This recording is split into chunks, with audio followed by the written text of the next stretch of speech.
Yo, what's up, chat? This is going to be the full 0 to 1 million blueprint with dropshipping. Here are some stores I've ran up in the past. As you can see, 600K in the past week. This is my 2 million a month store. My old store I exited, some Q4 stores, some calm shit, something light, just to show you guys. I have more stores than this, but this is just what I'm going to show you for now. This video, again, just like all my other fucking videos, is just going to have way too much information, so just watch the whole thing, even if you think you know everything. I'm going to talk about what I do for product research and how I actually get each store off the ground, to how I scale to 300K a month and the mistakes I made, and then from there, what I learned to scale to 1 million a month and what mistakes I made there. So this is pretty much everything you need to know, and it's all going to be in one video just for you. And just for some social proof, here's an ad account that spent $1 million. I'll just refresh it just so you guys can see. $1 million bucks. And then here's another ad account that also spent $1 million. This is more than $1 million, but yeah, there you go. Okay, so $1 million product research strategies. I've talked about this a lot before, but let's just go through it again. So the criteria, these are all the criteria that you need to meet, or at least some of them you need to meet. It's always going to be a spectrum, guys. But let's just go down one by one. So what pain point does it solve? You want to ask yourself, guys, again, what is the deep desire behind the product? What convenience is it bringing your customer? Is it something that solves a surface level problem that's not enough for them to impulse buy? Or is it something that solves a problem that's always lingering with them, you know? Maybe their hairline's receding, maybe they have trouble sleeping, you know? So you want to at least see if the problem it solves has a passionate audience behind it. It doesn't necessarily have to be some like crazy insecurity problem, right? Like realistically, like you can still sell a product that has an appeal if it's not some crazy problem solver, like a kid's toy or something, you know? As long as there's passion behind it, it doesn't have to solve a crazy problem. Like for example, if I'm selling a kid's microscope, right? That doesn't solve a crazy problem, but parents are really passionate about it. So it's a pain point of bringing their children joy, making their children learn. So it doesn't have to be, again, some huge insecurity. It can be anything, but just try and go and do some research and see, is that problem or is that pain point they're facing a passionate problem for them? Next thing, TAM, total addressable market. So again, you want to ask yourself, how niche down is this audience? Parents who want to make their kids happy, pretty big niche, right? There's a huge TAM there. Or is it going to be something really, really specific, like book readers, you know, or like gardeners who like to grow their food and eat it from their backyard, you know, that's a smaller TAM. So you want to ask yourself, is there a TAM that's big enough and passionate enough to address to? Again, guys, same thing. It doesn't always have to be like some huge TAM. It could be a smaller TAM, but if it's passionate, you know, that tells you, hey, there's a market for me to sell to. Is the TAM so is it so big and is it already saturated with solutions? You want to ask yourself these things. For example, if you're trying to sell a hair loss supplement, right? The TAM there is fucking huge. But because it's huge, it's already filled with so many competitors. So you want to ask yourself, are you able to compete with them? So that's another thing you want to definitely look at. Competitors, validation, kind of going into TAM, right? Something that has a larger TAM is obviously going to have a lot of competitors. So, you know, you want to ask yourself, are there competitors running long enough for me to see that the product is validated? Because let's say, you know, you're the first to market to a product, you see nobody running ads, you see nobody really selling it, and you're the first person to sell it, you're taking more of a risk, right? Because you won't know if it'll sell or not. Of course, if you're good and your product research eye is good, you'll know if something will sell regardless of if there's competitors or not. But if, let's say you're trying to sell something kind of stupid, maybe something you're a little finicky on, like, oh, I don't know if this is going to sell, and nobody's selling it online, probably not that good. Whereas, let's say, again, back in the hair loss niche, let's say you're trying to sell a hair loss supplement, and there's a shit ton of competitors. That tells you, hey, it's super validated, it's going to fucking sell, but is there too much competition for me to break into? Are these competitors only targeting one angle and that angle only? Are there other angles that I can tap into? You want to do your research and see if there's too much competition or too little competition and too little validation. COGS, pretty self-explanatory, guys. I've talked about this a lot. Make sure you can have anywhere from a 3 to 5x markup. Make sure you can drop ship it. There are workarounds to ship heavier items, right? Because in the past I've mentioned really big and really heavy items you don't want to sell. And that's because you have to bulk import it to a US 3PL. You have to ship it using US labels. If you're a beginner, it's going to be hard. But if you have experience, let's do it. Run it up. That's what I'm doing currently for one of my stores I'm running. So it's definitely possible. Visual, again, is it a product that needs a lot of explaining and a lot of trust? Going back to the hair loss example. Hair loss. Is some random balding guy gonna trust you that your magical pill is gonna, or your magical serum is gonna bring their hairline back? Think about it.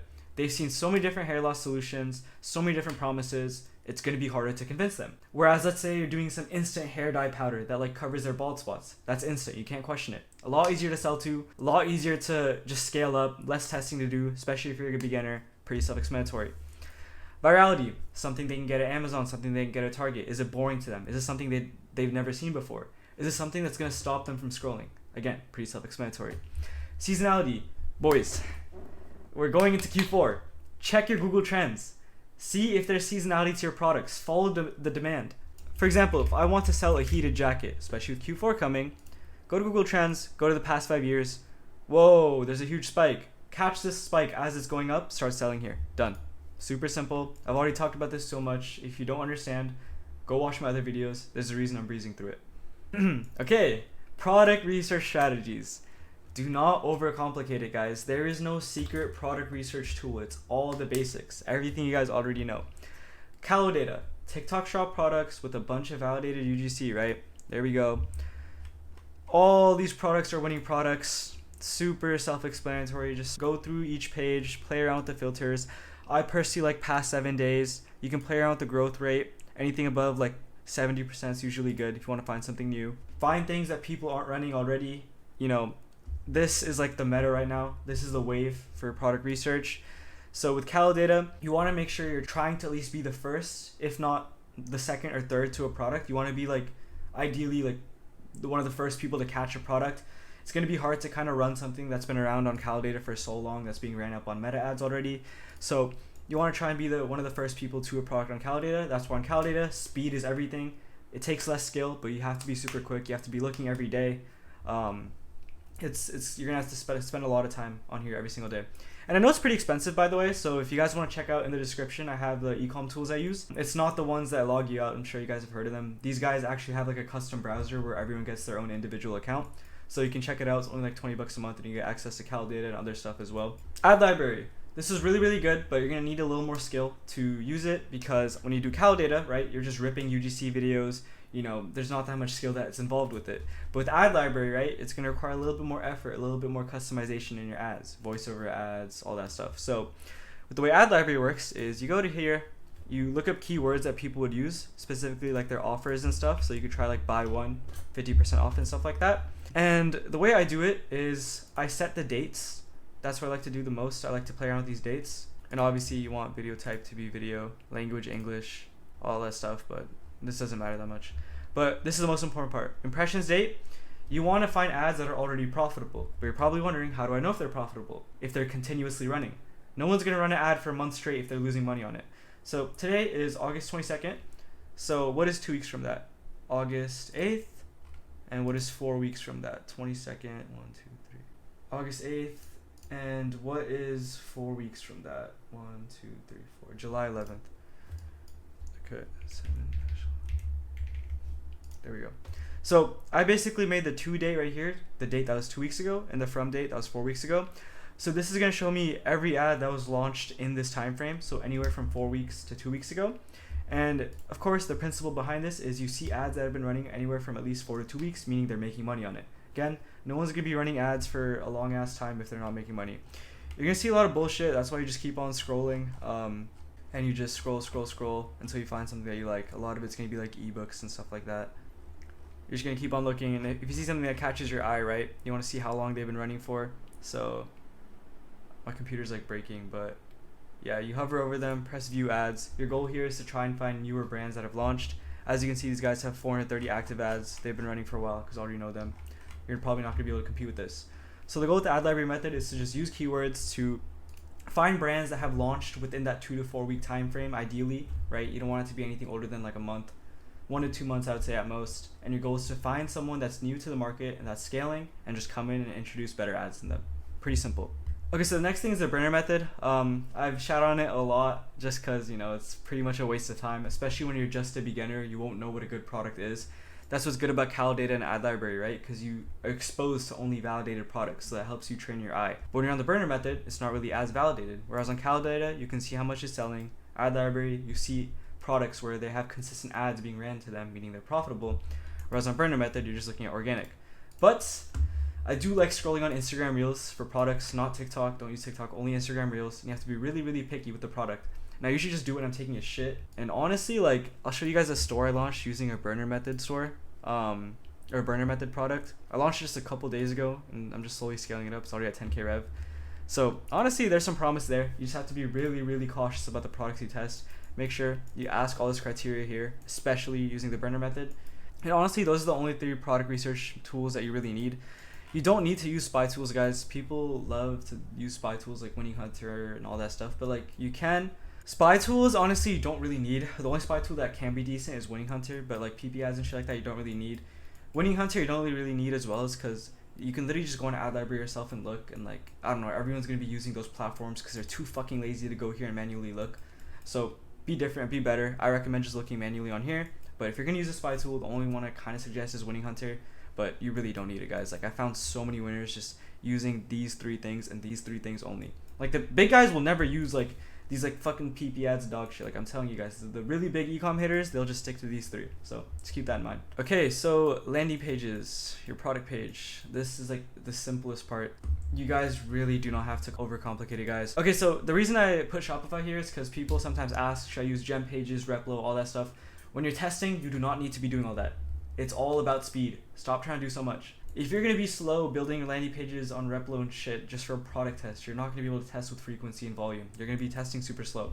And in reality, like, a basic shrine theme converts just as good as like a Replo page, especially when you're testing.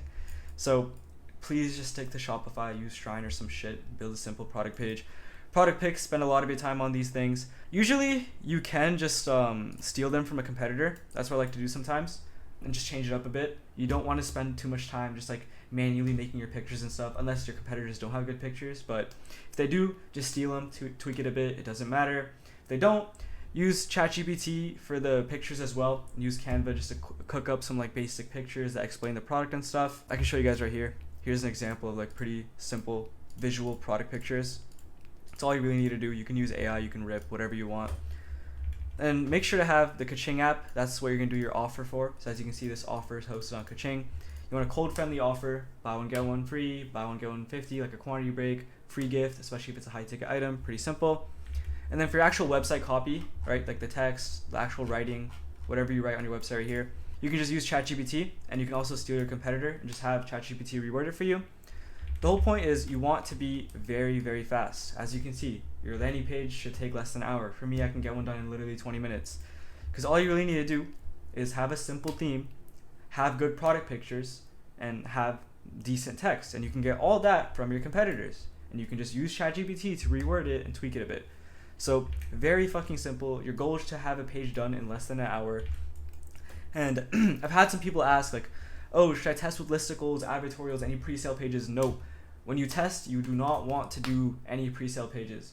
And that is because when you're testing, your pixel, your ads haven't optimized. It does not know the target audience. So imagine Facebook is trying to figure out who wants to buy. Let's say, again, I'm selling some hair loss supplement. And initially, right, because the audience is not completely dialed in, it's selling it to people who are kind of interested in hair loss, just exploring it, right? Because they don't know who the exact avatar is that will be interested in your brand. Imagine they're not that warm, and they just go click on your link and they get sent to here, a listicle, advertorial, and your pre-sale page. They're not even that interested. The audience isn't even that dialed in yet. They're not gonna want to read these things because the audience isn't the audience that you want yet, because you're testing. That's why when people scale up, then they start testing these things because their audience is already pretty much dialed in. Facebook has learned with their data. They know your target audience. So then, once the target audience is found and your pixel is trained, you can start sending them to these pre-sale pages right here. But super simple, guys. Again, you can even look at this guy's site, right? Look how fucking simple it is. You don't even need reviews. Like, you don't need to go and manually do a review app every single time. You can just have little testimonials right here. And this guy's scaling. So like, at first glance, like, it looks pretty shit, but you know, like, it doesn't have to be anything crazy. Another thing as well, guys, make sure your site is mobile optimized. If you don't know how I did that, I just right click, inspect, click on this thing right here. Majority of your traffic is going to be mobile view, so make sure it just looks good on your phone. If it looks weird on desktop, that's okay. All it needs to do is look good on phone initially. So in terms of actually testing your ads and your ad manager and all that bullshit, I have 2 methods, and I haven't really talked about both, but I'm gonna do it right now. So if you're a beginner and you don't have that much money or you don't have that much experience, one or the other, you're gonna probably do this right here. And with this, it's $100 to $150 a day, and you're gonna have a USA only, no other countries, and it's all gonna be in one CBO. And with this, it's just gonna be all about speed. It's all gonna be ripped content. You're not gonna be making any ads yourself. So if you're using Calo data for your product research and you find a product there, the first thing you're gonna do is go to ad library and see if there's any competitors. So let's say I'm running, I don't know, let's look for something that's like half decent. This shit right here, the GLP-1 patches. Let's say I'm running this, and I want to like check for competitors and stuff to see what ads I can launch. You're gonna go to ad library and look up GLP-1 patches or like metabolic patches, whatever the keywords are. And you'll probably see that a lot of the competitors are probably already launching all of these ads, right? If there are competitors. So in that case, you're not gonna test with the top ads. You can take some, but you wanna try and go deeper in the pages and find some ads that they haven't launched before. So you're gonna go deeper and just look for unique ads. You're gonna compare with ad library, see what they launched, see what's available. And you're gonna launch a mix of the top ads as well as unique ads that are deeper in the Calo data pages that they haven't launched before. That's why I said it's really important if you're using Calo data to be super quick, because if you're the first person to launch the product, you go on ad library, type up your product, you see nobody's running it, then you can go crazy and take all these ads right here. But if there are competitors, right, like you can't just test with the top ads because they're probably already going to be taken by them. Then at that point, right, you have to ditch some of them and just look for more unique content. And that's all you're doing. Launch it, one CBO, done. But on the other hand, if you're doing ad library, right, if you're doing ad library, you're going to go on TikTok, look up your product and find B-roll. Find clips of people using it, people talking about it, all that stuff. See if you can find any UGC videos. And from there, you're going to make voiceovers with the top competitor angles. So because it's on ad library, you found a competitor, right? You found someone who's already running it. You're going to see what angles are working for them, and you're going to just see what angles have been running the longest and what's making them the most money, and you're going to make voiceovers for that exact angle. And again, you do that with TikTok B-roll. You have to find footage on TikTok of your product, and with that, you make those voiceovers with the competitor angles. And on top of that, you do more deeper market research. If you can find some unique angles as well, definitely do that, but that's going to require a little more skill. That's why I was a little bit hesitant to include on here, because you're going to have to know how to do market research and find proper angles and stuff, which I'll talk about a little bit later, but that's kind of your goal. And on top of that, what you can also do is take your competitors' ads that have been running the longest and add a different hook, because hook is everything, right? If your hook is shit, people are not going to watch it. So you can try and find your competitors' ads with a little bit of a weak hook and add better hooks to it and just rip the body. So let's say your competitor has an ad, all you do is download it, change the hook with your own clip, and keep everything else the same and upload it.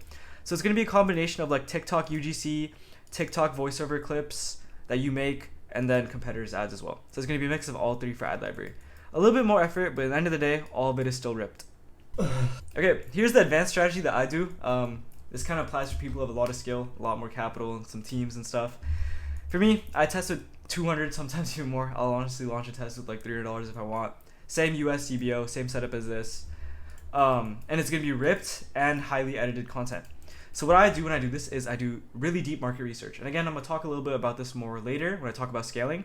So if I'm selling a hair loss product and I want to do deep market research, right, I'm going to go on Reddit, I'm going to go on different subreddits about hair loss, and I'm not just going to look for what they're saying about my product. I'm going to look for the feelings that they feel, the deep desires, what their end goals are. Obviously, they want to grow their hair back, but why do they want to grow their hair back? So they can date, so they can feel confident, so they can, feel stylish, whatever the fuck the reasons may be. I'm going to look for those reasons. I'm going to look for all the different reasons people are buying it. You can look on TikTok comments as well, like social media comments. You're going to look on all these things and feed it to ChatGPT and stuff, and like basically do an analysis of what the reasons are for people buying hair loss products. So with all that research you just did, you're going to make 6 to 10 unique concepts with 3 different variations. And these are all custom ads that you're making. It's going to be using ripped content, but you're going to be editing them heavily. And this usually works when you have a team of editors and stuff. If you don't, I don't really recommend this, especially if you're just starting, but this is for those who are advanced.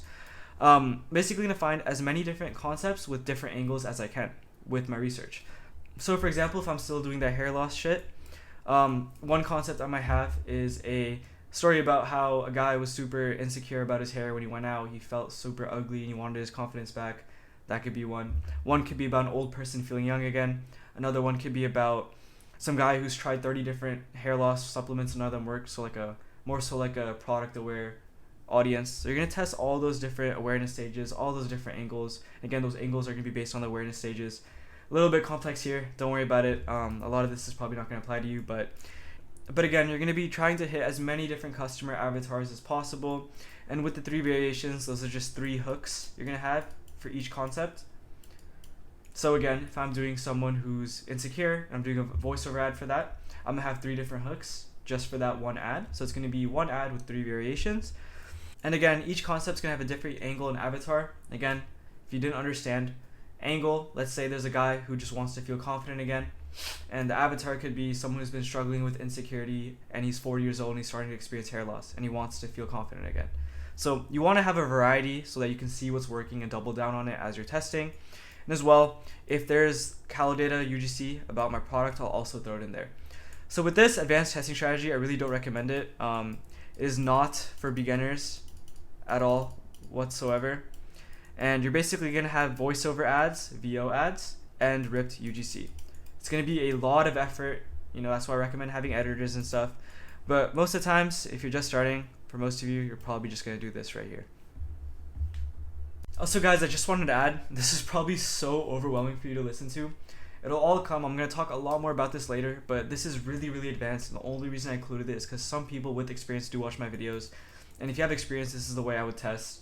Just because you have so much experience, you have a team under your belt, you want to give a good product as much chances as it can get, and the way to do that is by just testing every single possible demographic with a lot of effort, putting a lot more money into it, and just seeing what works and doubling down on it. This is how a lot of the big e-com guys test. They do a lot of effort in their tests. So again, don't be overwhelmed. You guys will learn it eventually. It's nothing crazy, but just wanted to throw it in there.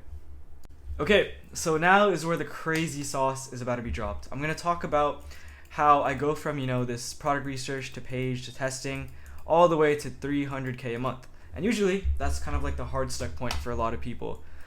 That's when a lot of people are like, fuck, like e-com is so hard, they get complacent, all this stuff. So as you can see, like on these 2 brands I've had, I was stuck around 10 to 20K days, not even 20, bro. But this was around that 300K a month mark, 300, 400K, whatever. So I'm just gonna go over what I did that worked, what I didn't do, and what I did that was a mistake. So first off, anyone who's stuck here, bro, they are 99% of the time just dependent on ripped content. What is ripped content? Content you steal from fucking Calo data, clicking on these listings and fucking uploading these videos thinking you're sick, and then your product is just stuck at 300K a month. Anyone who's come to me and told me they're stuck, it's always just because their ad account is dependent on this shit. Usually when it's dependent on ripped content, you're gonna have just like one winning ad that just soaks up all the ad spend. As you can see, like this is literally eating up my ad account, and I'm just getting residuals here on my other ads. And what's bad with this is, let's say this ad ends up dying out, right? You're gonna experience that whole creative fatigue thing that I've always talked about, right? Because if you're relying on one winning ad, right here, you're gonna be making so much money, but when the ad dies out, right, you're starting to lose money, you're starting to lose hella money. And if you have only one winning ad right here, and it ends up going through creative fatigue, as you can see right here, it's gonna start spending on these other ads that aren't as good. And that's what happens when you rely on ripped content. You're gonna get creative fatigue on your top ad, and your other ads that aren't as good are gonna get spent, and you're gonna go from 300K a month all the way down to 150, 100K a month, and you're gonna fucking rope yourself. So in order to not do that, you're not gonna want to be in this position with ripped content, and I'll explain more on that in the next section, but I'm just gonna go through each mistake one by one. These next 3 things aren't really mistakes, but I'm just gonna tell you something that did work for me at this scale. Testing pre-landers and pre-sale pages, right?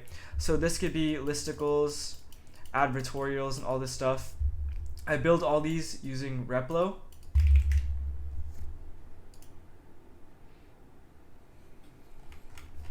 Again, if you don't know what a listicle is, this is pretty much what it is. It's when customers click on your ad, they get sent to here, and it's just like warming them up, listing reasons for why they would buy. They press shop now, they get sent to the product page, the PDP. This works a lot for most brands, honestly. Like listicles are always super important, advertorials and all this stuff. A lot of the times what I found was I would have a winning ad that would die out, right? So I would have my ad that would go straight to the PDP, and eventually it would be super profitable, and then it would die out, right? What I did was I would eventually then send it to a listicle, and then it would just kind of revive itself again, and it would start making hella money, and then it would die out again. But it's just, listicles always help. It's kind of a good, it honestly boosts your conversion rate a lot than just sending it to a PDP. So it's something I always recommend testing, and again, you just build it through Replo. They have a lot of templates and stuff, but these will honestly help you a lot temporarily. I didn't realize at that time, right? Because these only help the problem, they don't solve the problem. So even if you're stuck at 300K a month, right, and your ads start dying out, or like you want to just bump it up a bit, start testing pre-landers. It got me to like what, 16K days, But and it ended up fatiguing, and it ended back at this 300K a month rat race. So this is all a temporary solution. At the end of the day, it's all creative, but I'll get to that later. So next thing I did was offer testing. This is also really, really important. Offer slash price testing, I'll say. Again, this isn't going to solve the 300K a month rat race, but it's going to help you a lot. So what I would do is, let's say I was doing a BOGO offer. And of course, BOGO is great. It's really cold friendly, right? But a lot of the times, BOGO is going to have thinner margins because you have to ship out too. So what I would do sometimes is I would test a quantity break instead of a BOGO. And if that worked, right? If the RPV, revenue per visitor, if that maintained, if the conversion rate maintained, I would just switch to this, and that would save my margins. Another thing I would do if that didn't work is I would keep my BOGO, but I would just increase the price. Price testing, price offer testing, same thing. And if that worked, then I would make a shit ton more money, right? Because I'm basically getting the same traffic, the same offer, but I'm just charging more. So that's something I did as well that made me a lot more money, and that's something a lot of people don't do. They'll assume, hey, once my winning product scales up, I can just stick to this offer. No, there's more to it, guys. You want to be always offer testing and finding a one offer that is really going to help you scale. You want to be testing all sorts of different offers, and you're going to find the one that eventually sticks with you. So the next thing I did as well is AOV maxing, and the way to do this is literally just in-cart upsells, post-purchase upsells, all this stuff. Anyone who has a store right now, please just add a warranty to your in-cart upsells, free money. I talked about this a bit in my last video, but this is so OP to getting your AOV up. You could literally drive your AOV up like $10, $15 easily just by these two. For post-purchase upsells, you can literally use like one-click upsells. One-click upsell, bro. Yo, y'all see that, bro? You can use one-click upsell to have post-purchase upsells, and you can basically just sell your product again at a discounted rate. So sell your product at discount. This has made me so much fucking money, especially if it makes sense to have your product at a discounted rate. If it doesn't, you can try other different products, like products that are complementary, whatever it may be. Use your own brain. Super good, guys. You can also test shipping profiles, like paid shipping and all that stuff. One thing I found that worked for me is having a free shipping and an express shipping.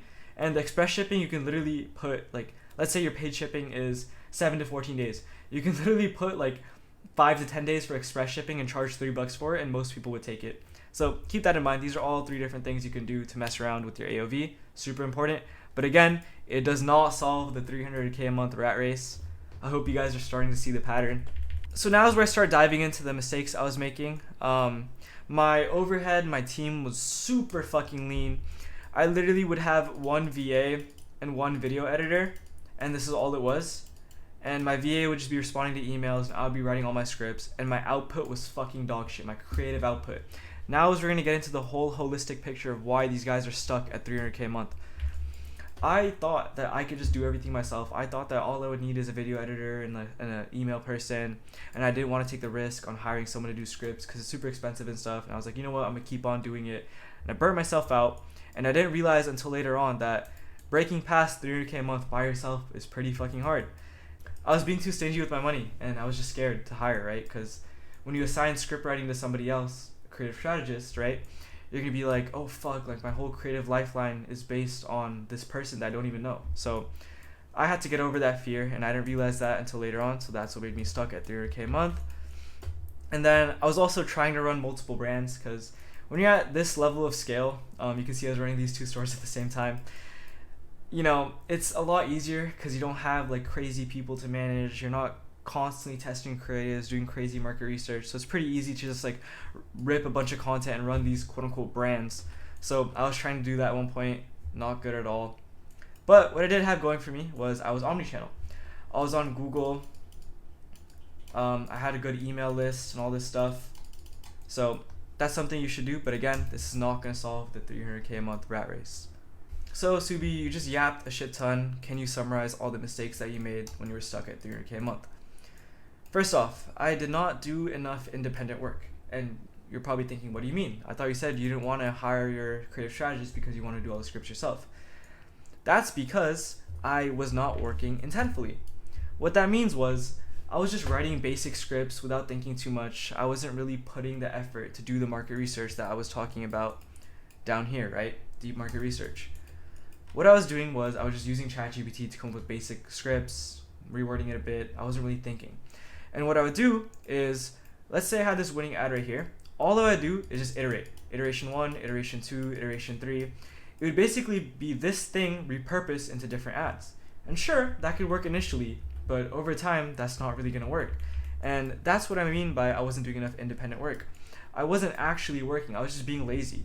And I was just doing what was already working, and that's not how you grow your ad account. That's not how you scale past 300K.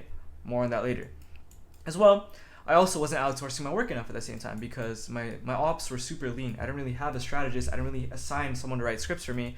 So that meant that I wasn't doing the work properly. There was nobody else doing the work for me properly. Boom. All this, my brand is dead. So my brand didn't actually die, but if you keep on doing that, that's what's going to happen. And of course, going back to what I was saying here, the angles in my ad account were super limited, right? Because I would have this one winning ad right here with this one winning angle, and I would just double down on it over and over again. And of course, it's good to do that. You're supposed to double down on it. But at the same time, you need variety. You need different types of ads, different concepts, different avatars, all these things, guys. You need a variety in your ad account, and I didn't do that at all. I was just stuck. I would focus on these middle and bottom funnels because I would just ride on the high of having a ripped ad eating up my ad account. Because I know that I'm going to have a lot of people that aren't converting. So I was like, okay, well, you know what? Let me make a bunch of middle and bottom funnel ads, as you can see right here. And I've put all my time into that instead of focusing on expanding my angles. And again, that's fine. But if you want to break past 300K a month, you need to be having a variety of customers in your ad account. You can't just double down on one angle forever and just make middle and bottom of funnel content. And that's exactly what I did, right? A lot of my tests were pointless. A lot of them would be 1, 2, 3 iterations of these winning ads, and it would just be middle and bottom of funnel ads that would just trickle down and get sales. And I would just be stuck in that loop, and that wouldn't let me break past 300K and scale to 1 million. And I think a huge reason that was the case is because I had no feedback loop. What this means, guys, is basically you want every test to teach you something. So when I was just doing this whole iteration and just like making bottom funnel, middle funnel ads, I wasn't really learning anything, right? Because I would just see these ads, they wouldn't work, right? None of them would work because they're all the same thing over and over again. And I would see my middle and bottom of funnel ads getting sales. And I'd be like, oh yeah, like, you know what? These are still getting sales. It's keeping my brand at 300K a month, right? It doesn't matter. But what I should have done is started testing new angles again, right? Like new angles, new avatars, all that stuff. Because if you're doing the same thing over and over again, what are you going to learn? Okay, wow, this avatar is dead. Great, now what? You want every test to be intentful, right? So with the deep market research I was talking about, you're basically going to move on to a completely new, different angle and a new avatar, and you're going to keep on testing like this. New. And with these feedback loops, right, you're going to realize, okay, this one worked. This one was a banger. This one brought me a new top of funnel ad. Now I can iterate for a bit and continue bleeding it out, right? Next, let's say we tried another new concept, and this one didn't really work. The hook rate and shit was bad. All the metrics are bad. Okay, I'm not going to double down on this. I'm going to forget about this. Let's say I start testing another new angle, and it did kind of good, kind of bad, right? It was getting some sales here and there, but I see proof of concept. I'm going to start iterating again and seeing if I can find a top of funnel banger, right? So that's what you're kind of supposed to do. A lot of guys will just get stuck on their one concept that's doing super well in their ad account, and they'll just stick to it and just keep on iterating on that. You're not supposed to do that, guys. Your goal is to have a steady influx of new concepts, new angles and stuff coming into your ad account, and you're constantly iterating on these new things that are coming in. And that's how you grow an ad account past 300K a month, and that's what I had to learn the hard way. And as well, I wish I started using AI sooner, because AI UGC is super good for testing those different angles, right? Because you can, when you pay for actual UGC, it takes time, it costs a lot of money and stuff. When you have AI UGC, you can literally just have your editor go on HeyGen or whatever. I personally use HeyGen. Just write that down. You can just go have them start testing different angles, different avatars and stuff using AI UGC. Super quick. You can literally test a new angle and a new avatar every single day. I also wish I started using NAN sooner. Dropshipping is constantly changing, guys, and AI, of course, the AI wave is getting into it. NAN basically just automates your tasks. It makes it super simple, right? So I basically have this AI tool set up, which I'll talk more about in the next section, that kind of gives me instant feedback on my scripts. It reviews my ad account every day and tells me what's a winner, what's not. Super cool. I'll talk about it later on. This isn't really as important to break past 300K a month. A lot of people still, they don't use AI and they still do millions a month, but this is what I found worked well for me. So now we're talking about 1 million a month. As you can see, 80K days right here. The ad account, the spend is looking a lot more better, right? It's still spending a lot on one ad, but there's still other ads that are taking a lot of spend, which is super good. These are the things I wish I would have done here a lot earlier and what I've learned the hard way. So let's go down one by one again. Deep market research. Like I was saying earlier, Reddit, forums, comments, you want to look at the feelings that people are feeling when they're dealing with these problems, right? So hair loss, how is hair loss really making them feel? So I just found 3 Reddit articles, right? People talking about what if they tried, what works. So you can see it's a huge debate about what works in hair loss. So you can maybe try some product aware ads saying, hey, have you tried this? Blah, blah, blah, this doesn't work. You know, maybe product aware ads would be good for hair loss. Let's talk about insecurity. I'm scared women will be disinterested because of my bad hairline, blah, blah, blah. There you go, another insecurity to prey on. This could unleash a new angle and a new avatar, right? I feel like my life is over because of hair loss. I've been cutting hair and this is also new to me. I feel like I don't look young. There you go. You can look at how it makes them feel, right? I feel like I have no luck with women. I feel like my life is worthless, no value. So much gems where you can see the emotions people feel behind the actual hair loss. So the goal with this is to get as specific as possible. A lot of people, right, what they'll do is they'll make their ads super general. They'll include like 30 different angles in one ad. So if I'm doing hair loss, they'll talk about everything, feeling young, women, insecurity. They'll talk about all the pain points in one ad. No, you want to basically hone down on one specific angle and be as specific to that angle as possible. So if we're talking about someone struggling with women because of hair loss, we want to feel like that ad is made for them and only them. We don't want to talk about, let's say this is the woman guy, right, who's struggling with women. We don't want to also talk about some old guy who wants to feel young again. We want to make the ad catered to one specific angle and one specific avatar as much as possible. And the way we do that is we do deep market research on Reddit, forums, TikTok comments and stuff, and we come up with these really specific avatars that stem from these certain angles, and we basically make the ad cater to them. And this is how you really unlock so many different spenders in your ad account, right? Because you test these formats, if they work, you get UGC for them, and boom, you're chilling. Next thing is proper AI prompting. So I'm going to give you a super brief watered down example of what I mean. I personally use something called Prompt Cowboy. So I basically just tell it like what I want to do, and it basically generates a prompt that you can use for ChatGPT. And for ChatGPT, what you do is you just feed it information about your product and stuff, reviews, comments. For the sake of time and for the sake of simplicity, this is what we're going to do. I am selling a hair loss supplement. Please understand. This is not all you need to do. You need to feed it a lot more information, but for the sake of time and stuff, let's pretend that ChatGPT is trained with our product. So once ChatGPT is trained, I go to Prompt Cowboy, right? And like I said, I use this to write out a good prompt that I can ask ChatGPT so that it can generate me a good script. So obviously, I come here and I say, hey, I trained ChatGPT about my product. I want it to write me a script for Facebook ads. It'll make a really, really good script that will basically tell ChatGPT to make the best script possible. Obviously, the script is going to be fucking dog shit because I barely trained it. But there you go. It's going to whip out a script. So obviously, you don't want to just use this. You want to like chop it up a bit, add a little bit of human touch. So that is something I wish I did earlier, which I could pair, right? I could pair this with the deep market research and get a lot of high quality scripts out. And again, what I was doing before, like I said, was I would just take this and then make 20 different iterations of it over and over again. But what I realized is numbers don't matter. You don't need to test 50 fucking ads a week. You want to do the deep market research and at least start with that and start small. Start with like a couple ads a week with intent and with variety. What that means is do the market research, come up with different angles, come up with different avatars so that your ad account has variety. It has different things so that you have a bunch of different ads that take spend. And you know, let's say this ad dies out. That doesn't mean that this ad is going to die out, and this ad is going to die out, and this ad isn't going to die out. It's because I have so much variety that one ad isn't stemming from another, right? So really, really important. And then once you have the right systems in place and you're comfortable doing this, then you can worry about numbers and start doing high volume with intent and with variety. Next, what really worked for me to get to 1 million plus a month is custom one take UGCs. So what I mean by one take is, I'll just go to this random ad right here. As you can see, it's literally just her camera yapping for a minute straight, no cuts, nothing. The super raw and natural type of content, this was really working. Doubling down on this type of style with, again, different angles and different avatars. It helped me scale my ad account a lot. And I get this from different UGC platforms like Incense, Backstage, X, or Twitter.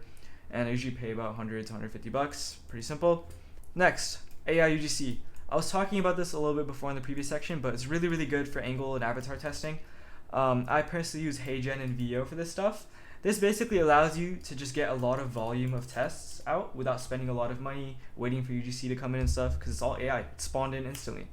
So I like to use HeyGen. Super simple platform. They have a lot of like avatars you can just choose and just like fucking make AI UGC with. So really, really good. I also like to use VO. I just made this like random shit for the sake of the video. VO can work for like hooks and stuff. This works really, really good for hooks just because it's pretty attention grabbing. AI is super popular, so it'll have a really, really good hook rate. But I just like to use AI UGC a lot for angle testing, and if it works, I'll get proper UGC with it. So basically allows you to get a lot of high volume tests out. Feedback loops, again, I talked about it before. You want to be learning something from every test. So let's say we have a concept we're testing, right? Let's just call this concept 1. I'm logging every single concept I'm testing now, so I know how it's performing. What is the CTR? What is the CPC? What is the hook rate? All these things, right? And I'll learn, right? I'm not just looking, oh, is it a loser? Is it a winner? I'm looking, okay, why is it a loser? Is the hook rate shit? Maybe if the hold rate is good, maybe if the body is good, but the hook rate was like 20%, it was horrible. Maybe the concept is good, but the ad editing itself was shit and the hook was bad, and that's what caused it to perform bad, right? But let's say I look at it and the hook rate's like really good, the hold rate is like kind of mid, and like the CTR and CPC is dog shit, then I know, hey, maybe this concept itself isn't good. So basically it allows you to learn from every test and learn what you need to double down on, learn if you need to double down or something or not. It just basically gives you a proper system to learn from every single test and to always have quality content coming into your ad account. And I personally use Notion for this, and I also have been using N8N recently. Again, I use AI a lot to track my metrics on ads. I even have a system set up where it gives me instant feedback on my scripts, which I can show you guys real quick. So let's say I have this little script, right? I would go to my Notion and I would just put it in here, enter, mark it as done, and boom, you'll see some comments coming in here real soon. So as you can see, this isn't the actual one I use. I just made this real quick just so I don't leak anything, or just so I don't show you all my fucking scripts, but it just gives you instant feedback. So when I'm making scripts myself, or when my script writer's making scripts, it basically just gives instant feedback so we know if we need to tweak anything up or not. And it's all connected to N8N, and it basically has like a trained prompt where I feed it a bunch of information about my brand, and it knows what the winning scripts are, it knows what the losing scripts are, and it uses all that to basically rate every script.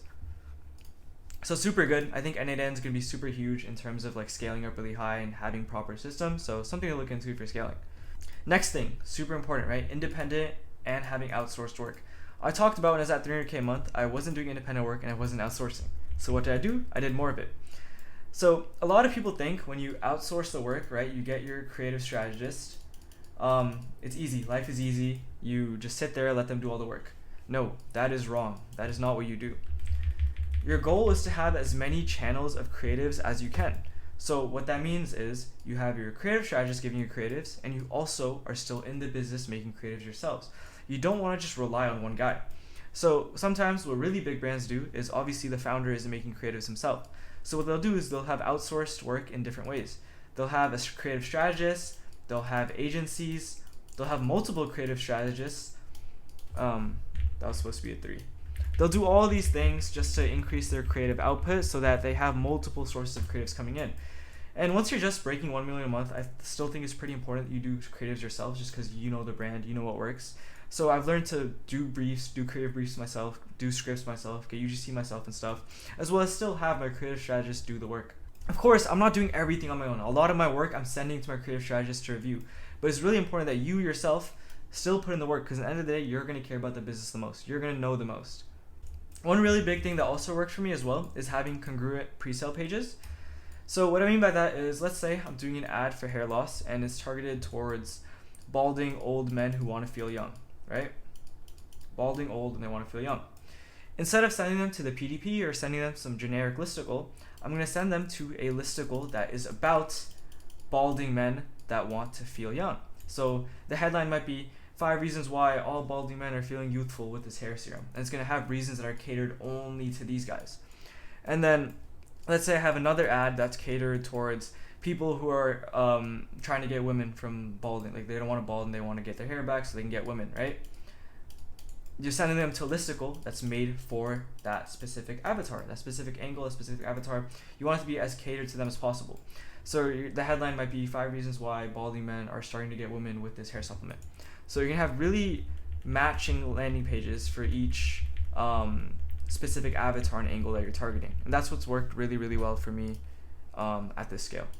And as well, at this point, you want to make sure that you have a pretty much dialed in offer that you're happy with that's scaling. Obviously, it's good to test, but at this point, you want to have tested different price points, tested different offers. Because imagine you're doing $1 million a month, and let's say your product is priced at $39.99, right? And you're doing $1 million a month with that. Imagine if you upped it by $10 and it was $49.99, and your conversion rate stayed the same. Bro, you can literally add so much bottom line money, right? And you don't want to be testing these things when it's too late, because at that point you would have missed out on so much money. I mean, I guess it's never too late, but you want to make sure you're always testing these things so you're not losing money as you scale and scale. And of course, mistakes are always inevitable. And the mistakes that I learned were my product quality. Was a little bit greedy again. And my product quality wasn't that good, which led to a lot of chargebacks. And it's also really important when you're at this scale to have really, really good customer retention. Because if you're doing $1 million a month, you can literally make so much free money by having recurring customers. Even if it's not a consumable, sometimes people want multiple, right? And if the product is good, they might want to give it to a friend. They might want to just have 2 of them, So if your product quality is good and you're doing $1 million a month and you're having that many visitors to your site, your recurring could add an extra like 5-10% bottom line. As well, friends. Them telling their friends, word of mouth, that could add another 5 to 10%. So if your product quality is shit, you're basically going to miss out on both of these things, which isn't good. So super important to have good product quality. Next, poor hires. This mainly applies to the scriptwriter position. A good scriptwriter is going to cost you a lot of money, like $4 or $5K a month, so you don't want to be stingy with it. So I was a little stingy and I didn't know that. So I made a mistake there. Yeah. Worldwide as well. This one really isn't that bad, but I just wish I did a little bit more in worldwide. Spanish, Germany, went a little bit deeper, started making ads that are translated and stuff. It's a little bit extra, but something I want to do going forward. It's not really a mistake, but something I'm going to focus on. I wish I also use a lot of Facebook spy tools like Atria and stuff. I want to be able to compare other winning brands that are bigger than me, doing 8 figures a month, 9 figures a year. I want to see what ads are working for them, which will give me a variety of concepts to test. Because when you're doing $1 million a month, you're going to be testing a lot of ads and a lot of concepts. So you want to make sure you are constantly doing research on the ad library, on whatever spy tool, to see what concepts bigger brands are testing. Because bigger brands are going to be doing even more ads. So they're obviously going to have way more crazier variety. So you can learn from that. So something I want to do going forward. And as well, product seeding, micro-influencers and stuff. This is basically just giving them a free product in exchange for like an honest review. It's not really too much guidance. Basically, free content that may or may not hit. Similar to those one take UGC videos, it's really natural, and it's pretty much, the video itself is free. All you have to do is send them the product. So it's just more variety of content, right? Like I said, you want to have different streams of creatives coming in, right? And if you product seed and have micro influencers, you pretty much just have ready to go ads that you get for pretty much free. So those are some mistakes I wish I made. So those are some mistakes I wish that I corrected, but again, it's not as bad as these mistakes right here. This is really bad. These are things I can improve upon, and you'll probably see later on. But this is pretty much what I've learned at $1 million a month.